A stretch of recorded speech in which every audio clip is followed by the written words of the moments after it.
Hello, good morning बेटा।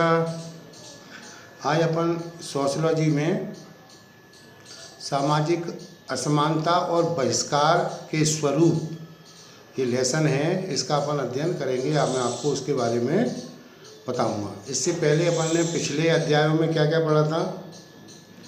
पिछले अध्याय में हमने देखा था जैसे सामाजिक संस्थाओं में जाति, परिवार, नातेदारी तथा बाजार की प्रकृति और उनकी भूमिका को समझा था। विभिन्न जो सामाजिक संस्थाएं सामाजिक व्यवस्था को बनाए रखने में महत्वपूर्ण भूमिकाएं निभाती हैं, लेकिन इन भूमिकाओं के साथ साथ कुछ ऐसी दशाएं भी पैदा कर देती हैं जिनमें असमानता और बहिष्कार जैसी समस्याओं को प्रोत्साहन मिलने लगता है। इन समस्याओं का अनुभव हम अपने दैनिक जीवन में रोजाना कर सकते हैं। कैसे? हम रेलवे प्लेटफार्म पर देखते हैं, क्या देखते हैं कि कुछ बच्चे जो है ना, नीचे पटरियों पे छोटे छोटे बच्चे रेल यात्रियों के द्वारा फेंके गए पॉलीथीन, जूठन आदि को भोजन बीनकर कुछ खाते हैं।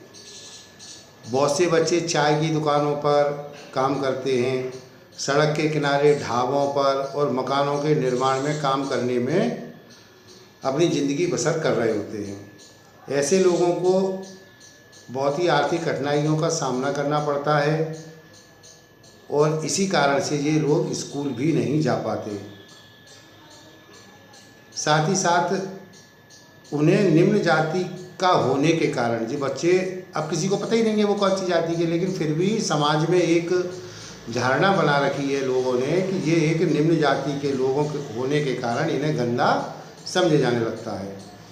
बड़े बड़े शहरों में आपने देखा है फुटपाथों के आसपास बहुत से मजदूर बच्चे पटरियों पर सोते हैं, पटरियों के पास, प्लेटफार्म पर, रोड पर, पुलों के नीचे सोते हुए आपको मिल जाएंगे। मतलब उनकी ज़िंदगी बिल्कुल बहुत ज़्यादा खराब स्थिति होती है। बहुत से परिवारों में महिलाओं का भी बहुत उत्पीड़न किया जाता है और आदिवासी लोगों में पूर्वग्रह के कारण हम उन्हें पिछड़ा हुआ मानने लगते हैं या उन्हें जंगली समझकर उनकी तरफ ध्यान भी नहीं देते, है ना। ये कुछ ऐसी असमानताएं हैं जिन्हें हम सामाजिक असमानताएं कहते हैं। एक विद्यार्थी के रूप में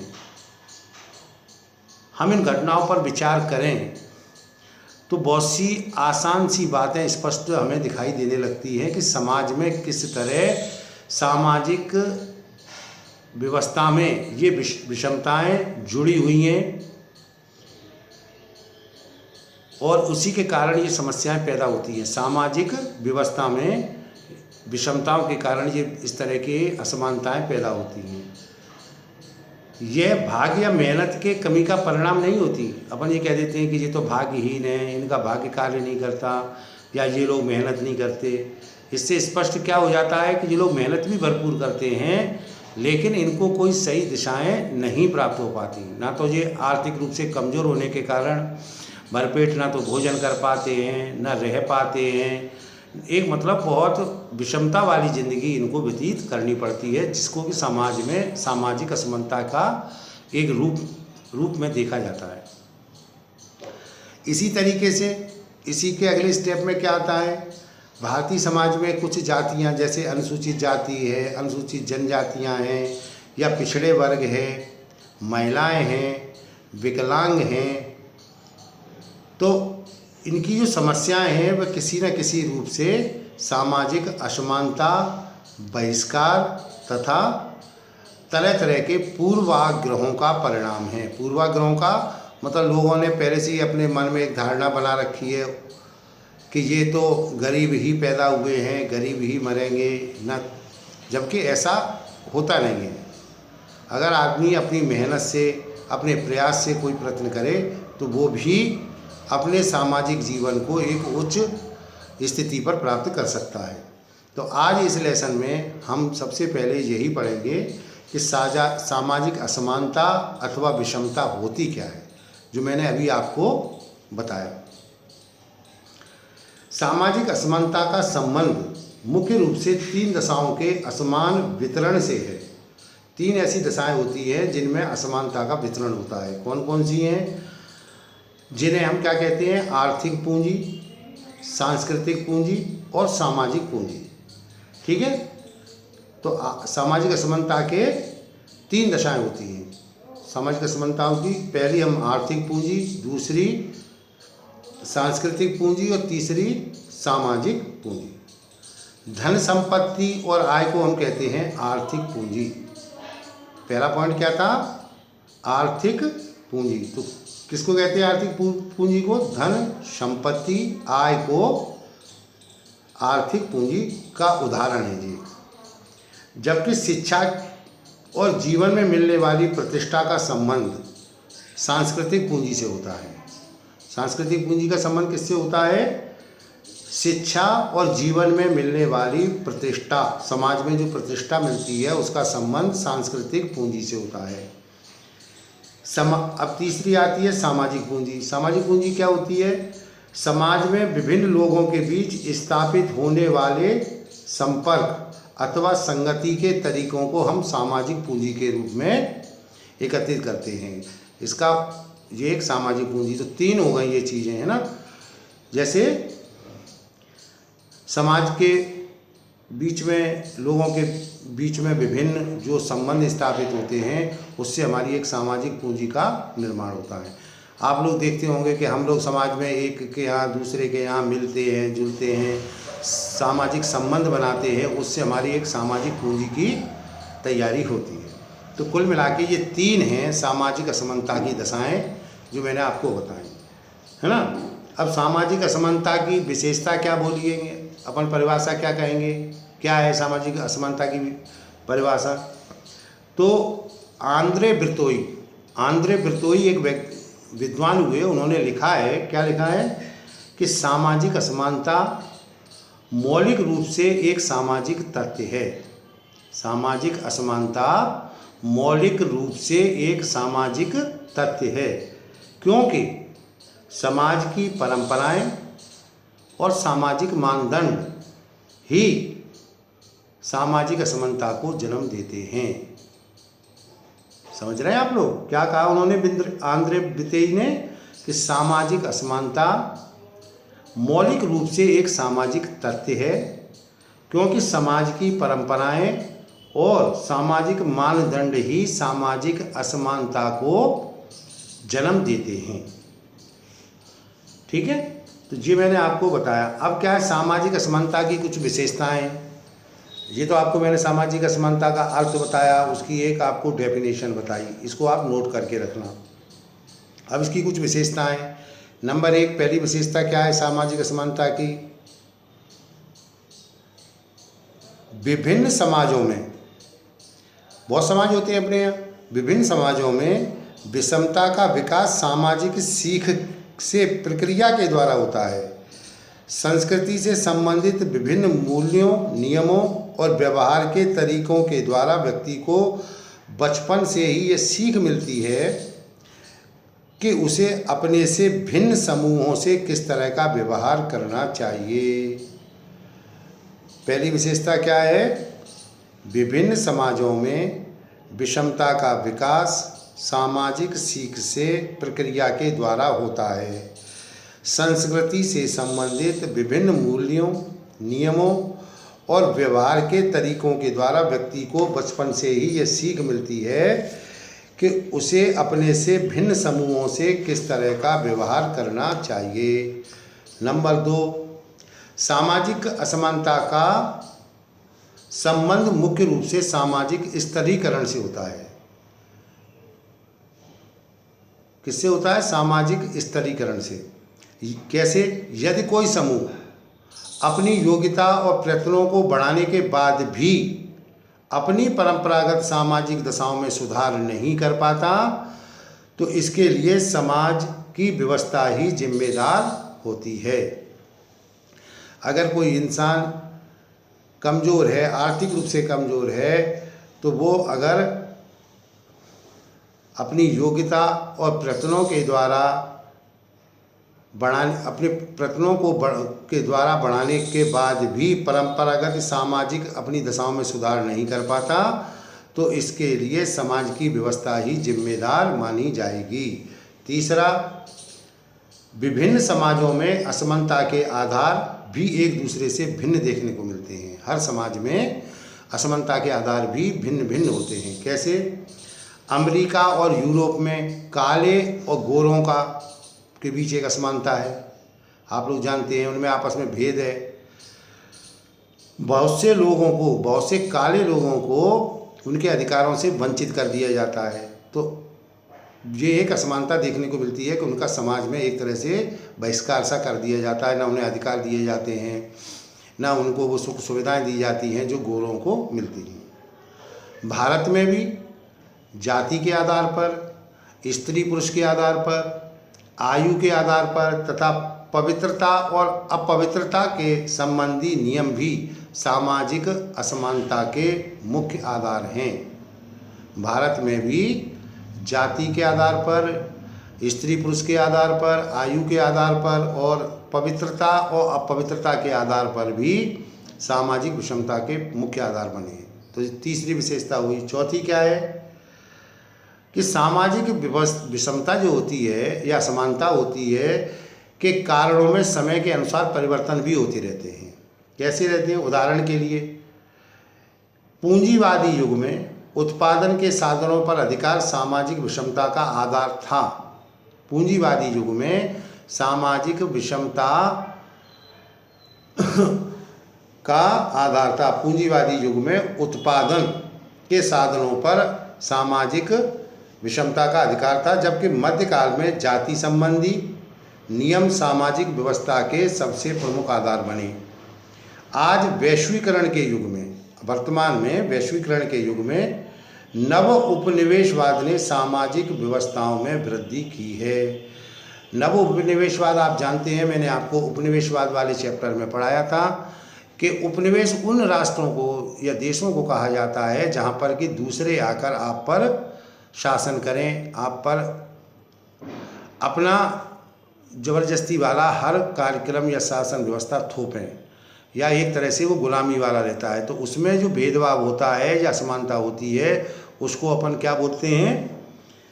वैश्वीकरण में नव उपनिवेशवाद इसका एक बहुत बड़ा कारण है। पांचवा विशेषता क्या है? समाज के अधिकार संपन्न लोग जो होते हैं सामाजिक विषमता के एक स्वाभाविक रूप की स्वाभाविक घटना को परिभाषित करते हैं। समाज के अधिकार संपन्न लोग सामाजिक विषमता के एक स्वाभाविक घटना के रूप में स्पष्ट करते हैं। लेकिन समाजशास्त्र में यह मानव द्वारा विकसित एक ऐसी दशा है जो न्याय के सिद्धांत के विरुद्ध है। न्याय के सिद्धांत के विरुद्ध कैसे? कि इस प्रकृति ने हम सभी को एक इंसान बनाया है। इंसान बनाने के कारण हमारे सभी के, जब हमें प्रकृति के हर चीज़ पर एक समान रूप से अधिकार प्राप्त है, तो फिर ये समाज में असमानता क्यों?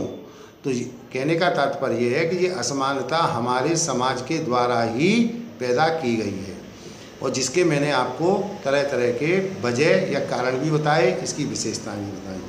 तो ये हुआ आपका सामाजिक असमानता का सामाजिक असमानता क्या है, उसका अर्थ क्या है, उसकी विशेषताएं क्या हैं, उसकी डेफिनेशन परिभाषा क्या है, ये मैंने आपको अभी इस चैप्टर में बताया। अब आता है अगला पॉइंट इसी में, सामाजिक बहिष्कार। सामाजिक बहिष्कार क्या होता है कि जैसे अपने यहाँ एक प्रथाएं प्रचलित रहती हैं कि अगर उसने ऐसा किया तो उसको समाज से निकाल दिया जाएगा। जैसे किसी का हुक्का पानी बंद कर दिया, कुएं पे से पानी लेना बंद करा दिया, समाज से बहिष्कृत कर दिया। तो ये एक ऐसे उदाहरण हैं जो समाज में सामाजिक बहिष्कार के रूप में हम उनको देख सकते हैं। सामाजिक असमानता जो है ना, उसका सबसे गंभीर रूप है ये सामाजिक बहिष्कार। सामान्य रूप से सामाजिक बहिष्कार क्या है?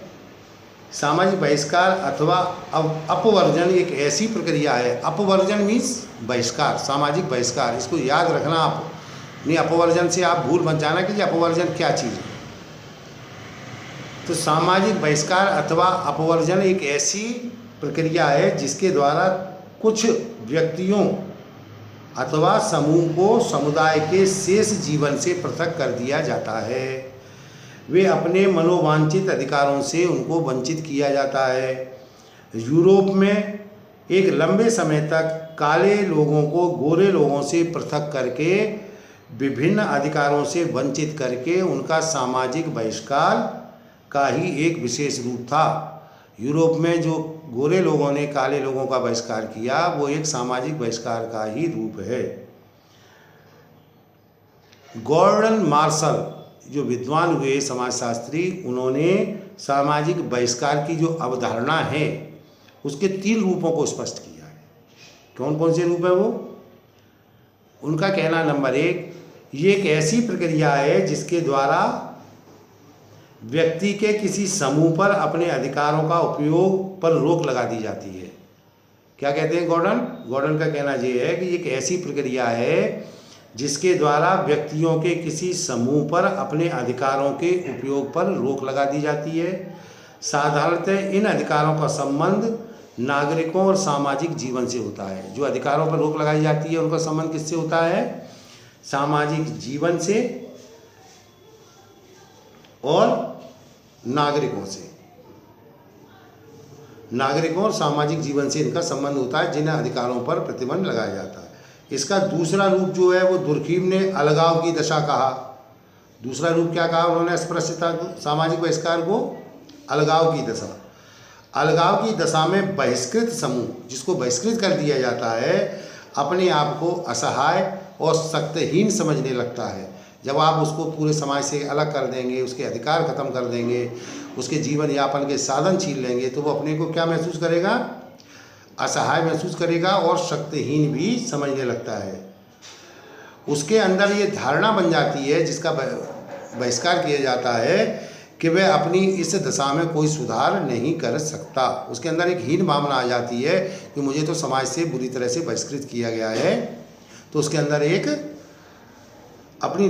उसके अंदर ये धारणा बन जाती है कि वह अपनी दशा में पुनः सुधार नहीं कर सकता। और सामाजिक बहिष्कार का तीसरा रूप है एक बड़े समुदाय के ही किसी भाग का सीमांतीकरण होना। तीसरा कौन सा है सामाजिक बहिष्कार का रूप? एक बड़े समुदाय के ही किसी भाग का सीमांतीकरण होना। इसका तात्पर्य यह है कि जिस समाज में अनेक संस्कृतियां तथा प्रजाति विशेषताओं के साथ साथ लोग रहते हैं, उनमें से किसी एक भाग को इस तरह हाशिए पर ढकेल दिया जाता है कि वह अपना विकास स्वयं करने के योग्य नहीं रह जाता। वो अपना विकास कर ही नहीं पाता क्योंकि उसको सभी अधिकारों से, मानव अधिकारों से उसको वंचित किया जाता है।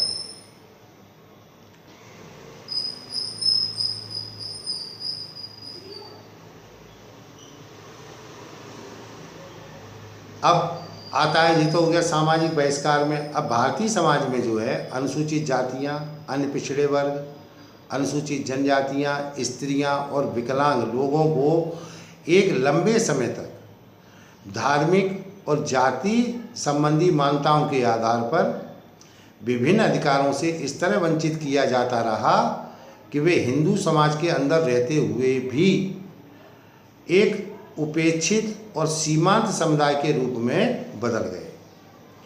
सामाजिक बहिष्कार का प्रभावपूर्ण बनाने में जाति पंचायतों ने भी बड़ी भूमिका निभाई है।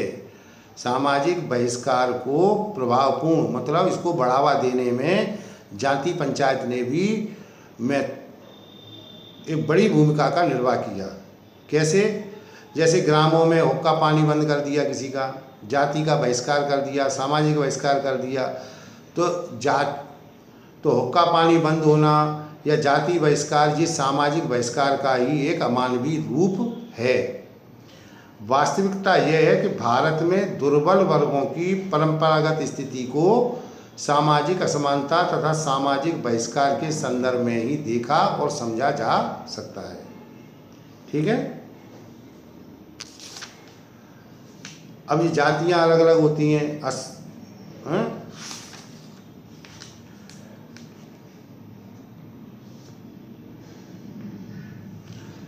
अब जातियाँ कौन कौन सी हैं? जाति पूर्वाग्रह, जी पॉइंट है अगला, इसको लिख के रखना। जाति पूर्वाग्रह, अनुसूचित जातियाँ, अनुसूचित जनजातियाँ तथा पिछड़े वर्ग, ये इसमें आती हैं जिनका कि सामाजिक बहिष्कार के रूप में इनको देखा गया। भारतीय समाज की मुख्य विशेषता जाति व्यवस्था के साथ साथ अनेक पूर्वाग्रहों का जुड़ा होना है। इन पूर्वाग्रहों ने सामाजिक असमानता को बढ़ाने और विभिन्न समूहों के बीच सामाजिक और सांस्कृतिक दूरी पैदा करने में महत्वपूर्ण भूमिका का निर्वाह किया है। तरह तरह के पूर्वाग्रहों के कारण ही समाज अनेक ऐसी छोटी छोटी इकाइयों में विभाजित हो गया जिनके बीच असमानता, अलगाव, पक्षपात की भावनाएं देखने को मिलती हैं। भारत में जाति व्यवस्था की विवेचना से ये स्पष्ट हो चुका है, मैंने आपको पहले जाति व्यवस्था पूरी बताई थी, उससे स्पष्ट है। क्या स्पष्ट है? कि संपूर्ण भारतीय समाज बहुत सी जातियों वाले अनेक खंडों में बटा हुआ है। भारतीय समाज कैसा है? बहुत सी अनेक खंडों में बटा हुआ है। भारतीय समाज बहुत सी जातियों वाले अनेक खंडों में बटा हुआ है तथा हर जाति की अपनी एक अलग दुनिया है। हर जाति अपने को एक अलग दुनिया में रहती है। इस दशा में उच्च जातियों ने इस तरह के, जो उच्च जातियां थी, उन्होंने इस तरह के पूर्वाग्रह विकसित कर लिए अपने अंदर, जिससे वे अपने आप को श्रेष्ठ मानने लगे और निम्न जातियों को अपवित्र और दोषपूर्ण सिद्ध कर सके। उन्होंने क्या किया? उच्च जातियों ने कि अपने पूर्वाग्रहों से, पूर्व के अनुभवों से या पूर्वाग्रहों से अपने को इस तरह से विकसित किया कि जिससे वे अपने को श्रेष्ठ और निम्न जातियों को अपवित्र और दोषपूर्ण मानने लगे। भारत में स्वतंत्रता 1947 में जब देश आज़ाद हुआ तो इस चीज़ को बड़े ज़ोर शोर से, इस चीज़ की असमानता को दूर करने की मांग उठाई गई, जिसी के कारण जब संविधान का निर्माण किया गया तो बाबा साहब अम्बेडकर ने उसमें अनुसूचित जातियों, जनजातियों के लिए विशेष प्रावधान किए। किसमें किए? भारतीय संविधान में। वो इसीलिए किए कि ये असमानता जो है इसको दूर किया जा सके। तो उसके लिए उन्होंने क्या क्या प्रावधान किए? उन्होंने कहा कि जो राजनेता हैं या संसद में, विधानसभा में जो चुन चुन कर आते हैं लोग, उनमें अनुसूचित जाति के लोगों को आरक्षण दिया गया कि इतनी सीटें इन लोगों के लिए आरक्षित रहेंगी। अनुसूचित जनजातियों के लिए इतनी सीटें जहां आरक्षित की जाएंगी। जहां जिस क्षेत्र में जो जाति का प्रभाव ज़्यादा था या जाति संख्या में ज़्यादा थी, उस क्षेत्र से अनुसूचित जाति के या अनुसूचित जनजाति के ही प्रतिनिधियों को चुनने का अधिकार दिया गया हमारे संविधान द्वारा। ठीक है।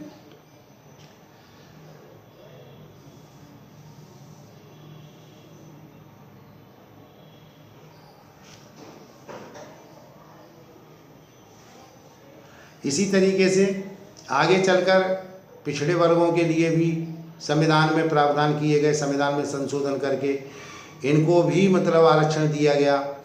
उच्च जाति और निम्न जाति के बीच के जो वर्ग थे उसको अपन पिछड़े वर्ग के रूप में जानते हैं। पिछड़े वर्ग में भी बहुत जातियां आती हैं, उनको भी आर्थिक स्थिति उनकी खराब थी, सामाजिक स्थिति खराब थी, तो उनकी स्थिति को समाज में उच्च करने के लिए उनको भी संविधान में संशोधन कर कर उनको आरक्षण दिए गए। वो आरक्षण नौकरियों में भी दिए गए और जो राजनीतिक पद होते हैं विधानसभा के मेंबर के लिए, लोकसभा के मेंबर के लिए भी उनकी सीटें आरक्षित की गई। जहां उनकी संख्या ज़्यादा थी वहाँ की सीटें उनके नाम से आरक्षित की गई। और ये वाली जो आरक्षण की व्यवस्था थी, ये व्यवस्था ग्राम पंचायत के स्तर से लेकर लोकसभा तक सभी क्षेत्रों में की गई, जिससे कि जो लोग ग्रामीण स्तर पर हैं वो ग्रामीण स्तर पर उस पंचायत का प्रतिनिधित्व करेंगे, जो जिले स्तर पर है वो जिले स्तर पर उस अपने आरक्षित सीट का प्रतिनिधित्व करेंगे, राष्ट्रीय स्तर पर है तो राष्ट्रीय स्तर पर अपने आरक्षण के द्वारा अपनी सीट का प्रतिनिधित्व करेंगे। इस तरह वर्तमान में ये व्यवस्था भारत सरकार के द्वारा, संविधान के द्वारा लागू की गई। इसी के कारण अनुसूचित जाति, जनजातियों और पिछड़े वर्गों को आरक्षण दिया गया। ये आरक्षण नौकरियों में भी दिया गया और राजनीतिक रूप से उनकी सीटों को आरक्षित कर कर भी दिया गया। अब आता है ये आपका हुआ जाति, पूर्वाग्रह, अनुसूचित जातियाँ और पिछड़े वर्ग। ये मैंने आपको बताया पॉइंट। अब अगला आता है इसमें अस्पृश्यता क्या है। अस्पृश्यता किसको बोलते हैं? छुआछूत, मैंने कि ये हमसे छोटा है, हम इससे दूर रहेंगे, इससे टच नहीं होंगे, नहीं तो नहाना पड़ेगा। तो जिस समय आपको लोगों को ध्यान होगा, शुरुआत में वर्ण व्यवस्था थी, बाद में धीरे धीरे ये वर्ण व्यवस्था जाति व्यवस्था में परिवर्तित होती चली गई मध्यकाल में, या उसके बाद फिर जाति व्यवस्था के अंतर्गत छुआछूत की, अस्पृश्यता की भावना भी तेज़ी से बढ़ने लगी। क्यों बढ़ने लगी? क्योंकि समाज के जो उच्च वर्ग थे उनका कार्य अलग था, निम्न वर्ग का कार्य अलग था। तो इनको कार्यों के आधार पर जब जाति व्यवस्था का बंटवारा हुआ तो निम्न वर्ग के द्वारा जो कार्य किए जाते थे तो उच्च वर्ग वाले कहते थे कि इनके जो कार्य हैं उनके अनुसार हम इनसे दूर रहेंगे या इनको छुएंगे नहीं। तो ये एक अस्पृश्यता की बात आ गई।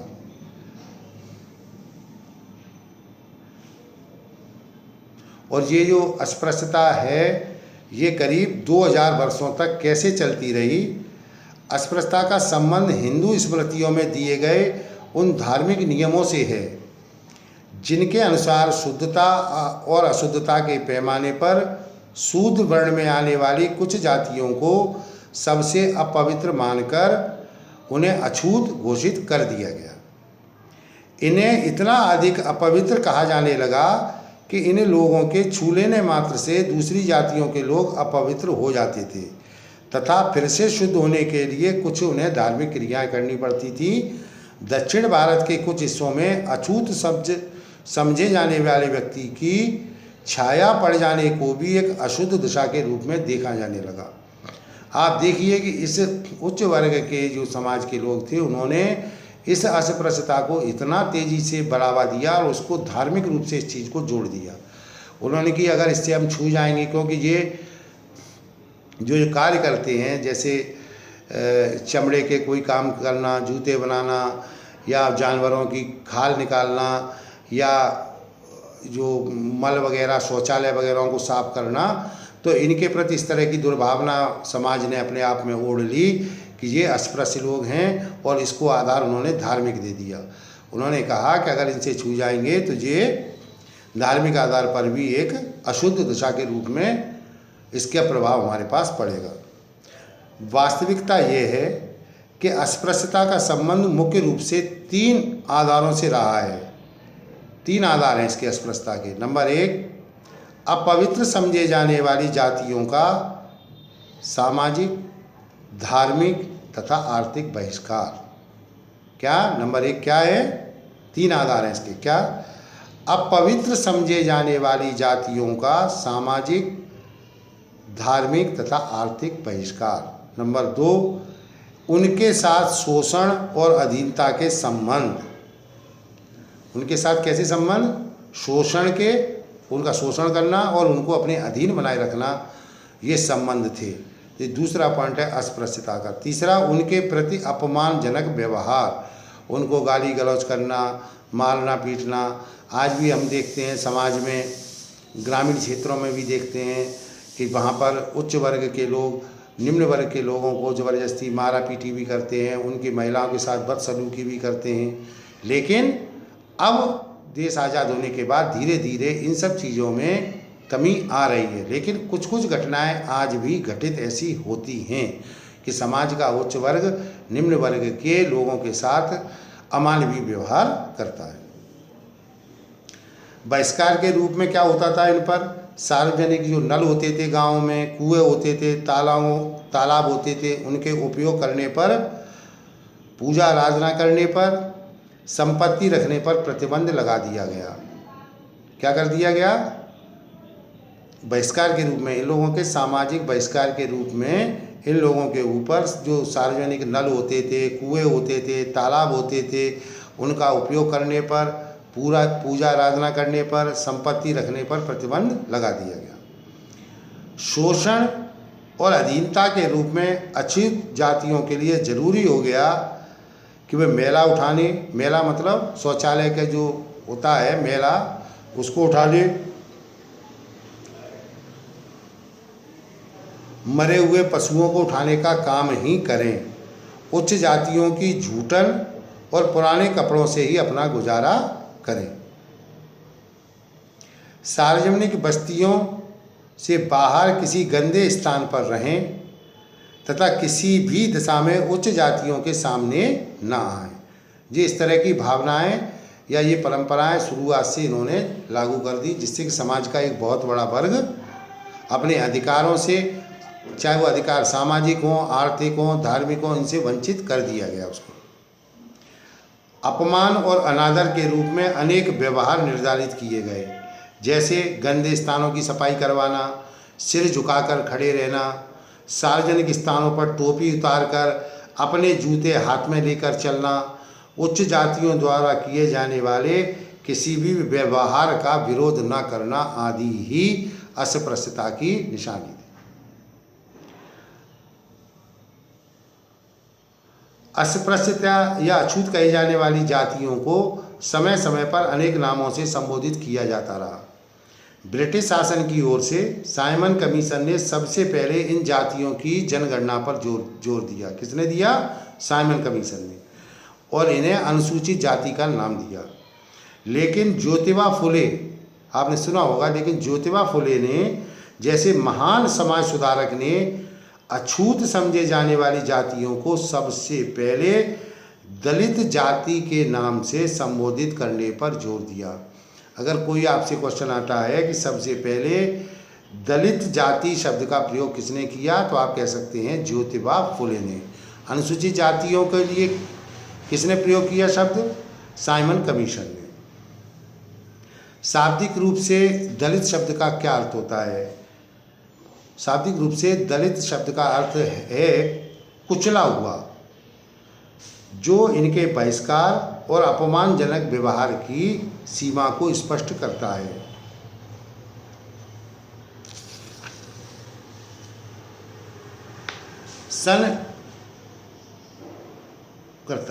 भारत का जो स्वतंत्रता आंदोलन के दौरान महात्मा गांधी ने अछूत कहे जाने वाले लोगों को हिंदू समाज का अभिन्न अंग घोषित किया था।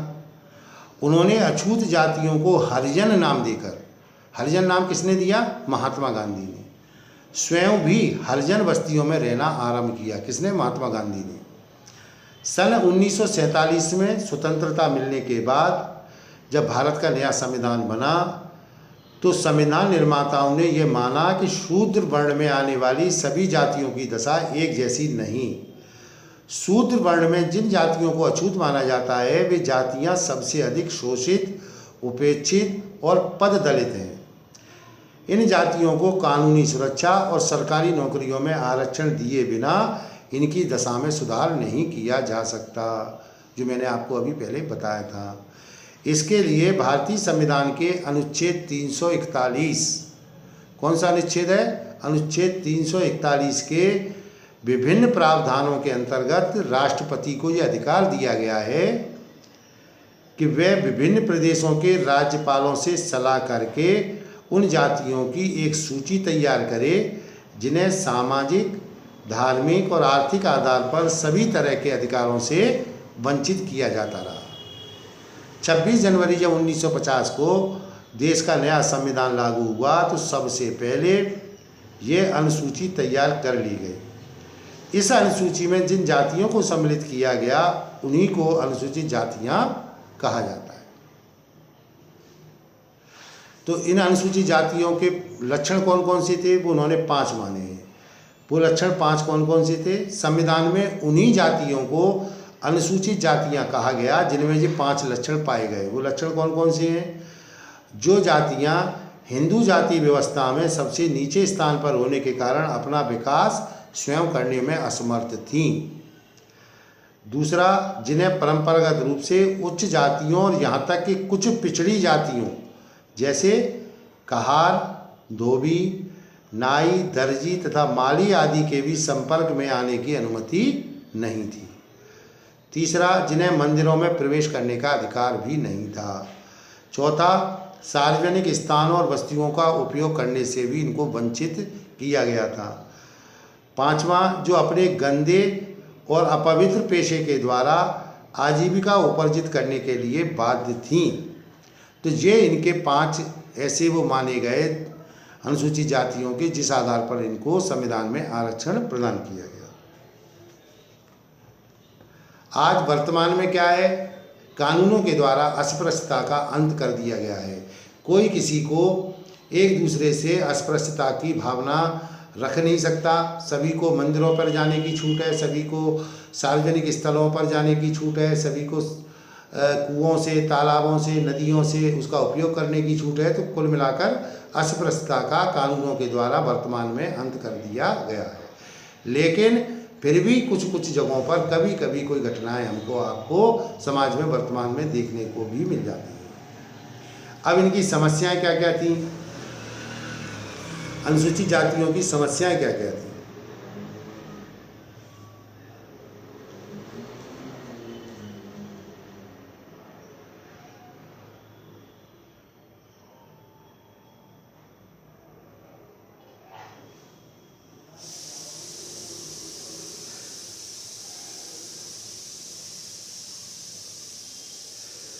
अस्पृश्यता का जो कानून है वो सन 1950 में पारित किया गया था। अस्पृश्यता अपराध अधिनियम सबसे प्रमुख प्रश्न है, मतलब अस्पृश्यता को अपराध घोषित किया गया था। इसको समाप्त करने के लिए 1955 में एक कानून बनाया गया। अनुसूचित जातियों को लोकसभा, राज्यसभा और राज्यों के विधानमंडल में सीटें आरक्षित की गईं। आज उन्हें शिक्षा, रोजगार और आवास के क्षेत्र में भी विशेष सुविधाएं देकर उनका संरक्षण करने का प्रयत्न किया जा रहा है। ठीक है। अब आते हैं अनुसूचित जनजाति, जिसको अपन आदिवासी कहते हैं। भारत में आदिवासी अथवा जनजाति लोग भी बहुत लंबे समय तक सामाजिक असमानता और बहिष्कार का शिकार होते रहे हैं। ब्रिटिश काल के दौरान बाहरी समूहों द्वारा किए जाने वाले शोषण के कारण जनजातियों ने अनेक संघर्ष किए। ये जातियां, जैसा कि आप सब लोग जानते हैं, कि ज़्यादातर जंगलों में निवास करती हैं और इनका अपना एक अलग समुदाय होता है, समाज होता है। लेकिन इनके साथ भी बहुत बड़ी समस्याएं थीं।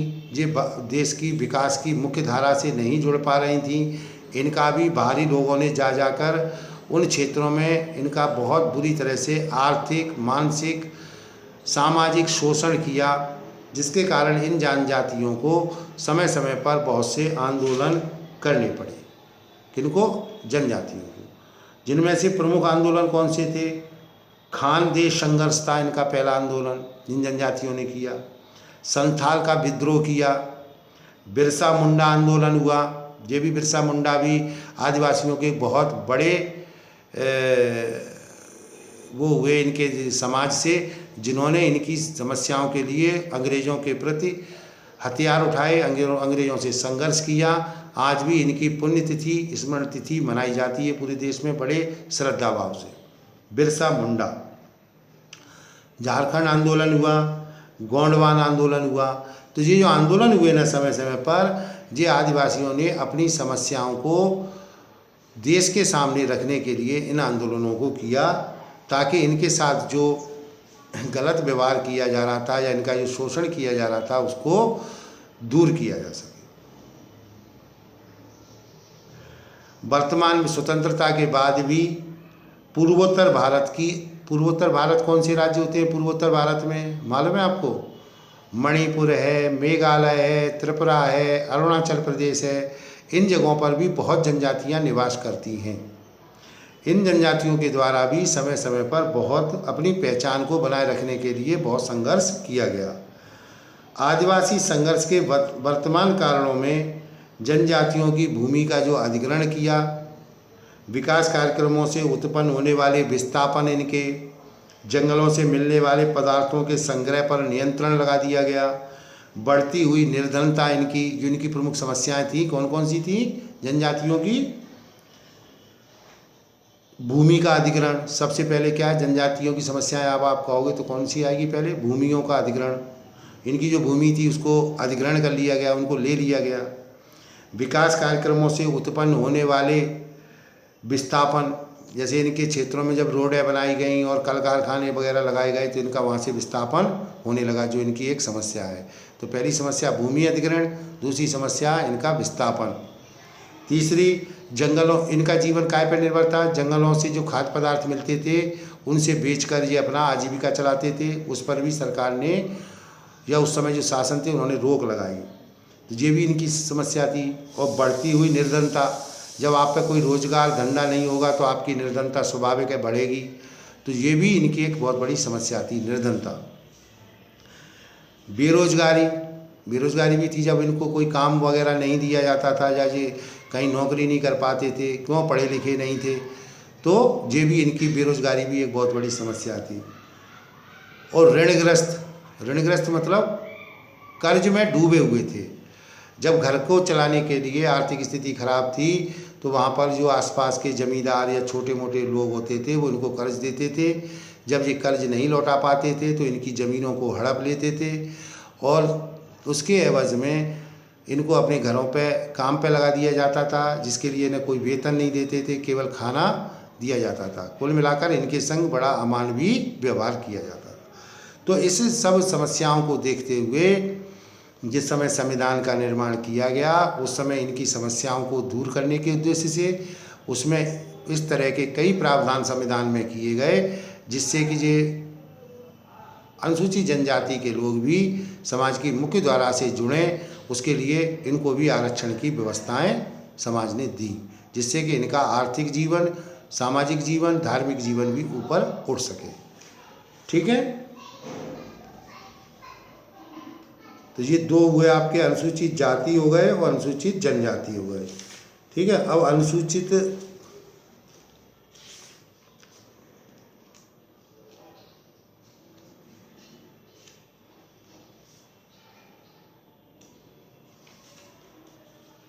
ये आदिवासी संघर्ष के कारण जो मैंने आपको बनाए थे वो आपने नोट करिए ना।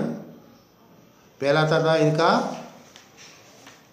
आदिवासियों ने जो संघर्ष किया समय समय पर, उसके कारण क्या थे, यानी कि जो समस्याएं क्या थी। जनजातियों की भूमि का अधिग्रहण नंबर 1 पहली थी। विकास के कार्यक्रमों में उत्पन्न होने वाले विस्थापन, मतलब जनजातियों का विस्थापन, दूसरा पॉइंट है। जंगलों से मिलने वाले खाद्य पदार्थों पर प्रतिबंध, तीसरा पॉइंट है। बढ़ती हुई निर्धनता, चौथा पॉइंट है। बेरोजगारी तथा ऋणग्रस्तता, ये इनकी समस्याएं थी, जिसके कारण इन्होंने समय समय पर आंदोलन किए, जो आदिवासी संघर्ष के कारण थे, है ना।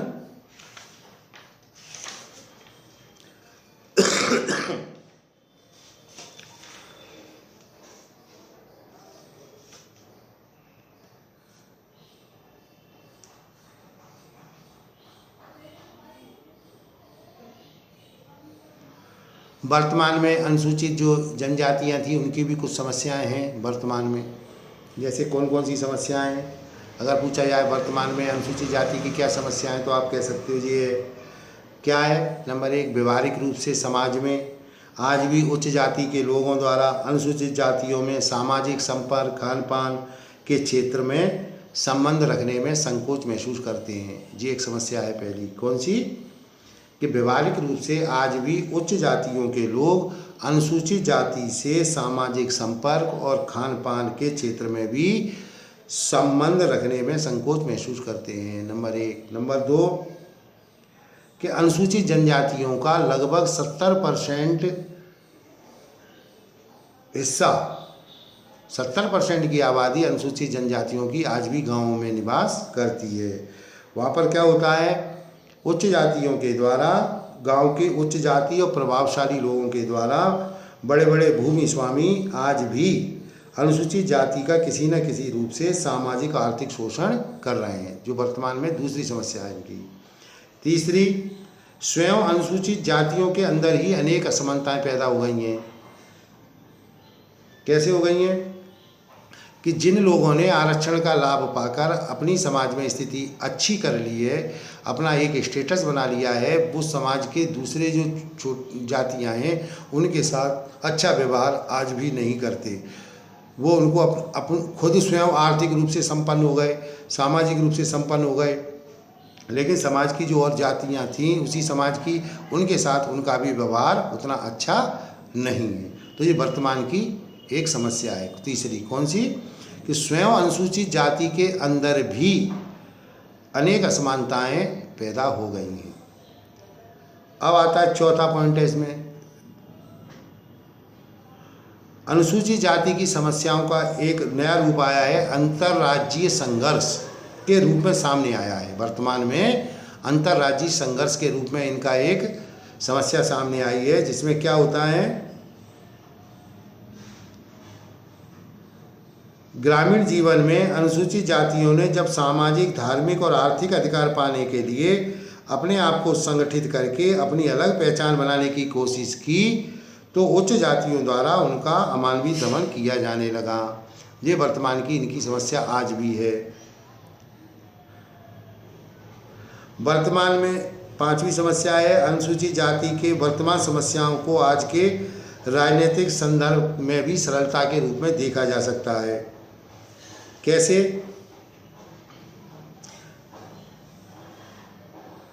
अनुसूचित जातियों के अनेक प्रभावशाली व्यक्ति ये प्रयत्न करने लगे हैं, अनुसूचित जाति के ही प्रभावशाली व्यक्ति ये प्रयत्न करने लगे हैं क्या, कि अनुसूचित जातियों को एक अलग गुट में संगठित करके उन्हें उच्च जातियों से इस तरह पृथक कर दिया जाए जिससे वे उसका राजनीतिक लाभ उठा सकें। उनको उच्च जातियों से अलग कर दिया, और जो समाज में उच्च जाति अनुसूचित जाति के लोग थे उन्होंने अपना इतना प्रभाव राजनीतिक बना लिया कि इन लोगों को उच्च जातियों के खिलाफ भड़काना और इस तरह का दूर करने का प्रयास किया जाने लगा। तो ये भी एक समस्या वर्तमान में है। इन सभी समस्याओं के बाद ये सच है क्या, कि पहले की तुलना में आज अनुसूचित जातियों की सामाजिक, धार्मिक, आर्थिक और राजनीतिक स्थिति में उल्लेखनीय सुधार हुआ है। उस बारे में अधिकांश हिंदुओं के विचार और मनोवृत्तियां तेजी से बदल रही हैं। यह एक ऐसा संकेत है कि भविष्य में अनुसूचित जातियों की स्थिति में उससे कहीं बड़ा परिवर्तन लाएगा जिससे स्वतंत्रता के समय आशा की गई थी। स्वतंत्रता के समय जब देश आज़ाद हुआ उसके बाद जो आशाएं की गई थी कि इनको इतना आरक्षण दिया जाए, इनको ये सुविधाएं दी जाएं जिसके कारण इनकी सामाजिक स्थिति ऊंची हो, तो वो चीज़ अब धीरे धीरे हो रही है। और ऐसी उम्मीद की जाती है कि आने वाले कुछ सालों में इनकी स्थिति इतनी अच्छी और धार्मिक, आर्थिक और सामाजिक और राजनीतिक स्थिति इतनी अच्छी होगी जिसके लिए हमने 1947 के बाद स्वतंत्रता के समय जो इनसे अपेक्षा की थी। ठीक है, तो अब आपके ये चैप्टर में हो गया। अब आपका आगे रह गया पिछड़े वर्ग का। तो पिछड़े वर्ग का मैं आपको अगले उसमें पीरियड में इस चीज़ के बारे में आपको बताऊँगा। ठीक है, आदिवासियों के जो संघर्ष थे वो मैंने आपको बता दिए, उनके संघर्ष के कारण क्या थे वो बता दिए, जो इनके आंदोलन हुए थे ना समय समय पर, वो आंदोलनों का मैंने आपको बताया।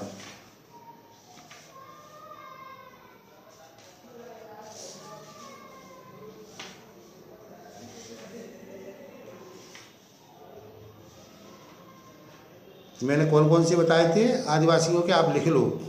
खानदेश संघर्ष, संथाल विद्रोह, बिरसा मुंडा आंदोलन, झारखंड आंदोलन और गोंडवाना आंदोलन, इनने प्रमुख आंदोलन किए थे शासन के, सरकार के विरुद्ध। चाहे किसी की भी सरकार रही हो, चाहे ब्रिटिश सरकार रही हो या बाद में भारत की स्वतंत्र भारत की सरकार रही हो, जब इन्होंने ये आंदोलन किए, अपनी मांगें मानी, तो इनकी मांगों को भारत सरकार के द्वारा माना गया और इनके वो सुविधाएं इनको प्रदान की गई जिसके कि ये अधिकारी थे।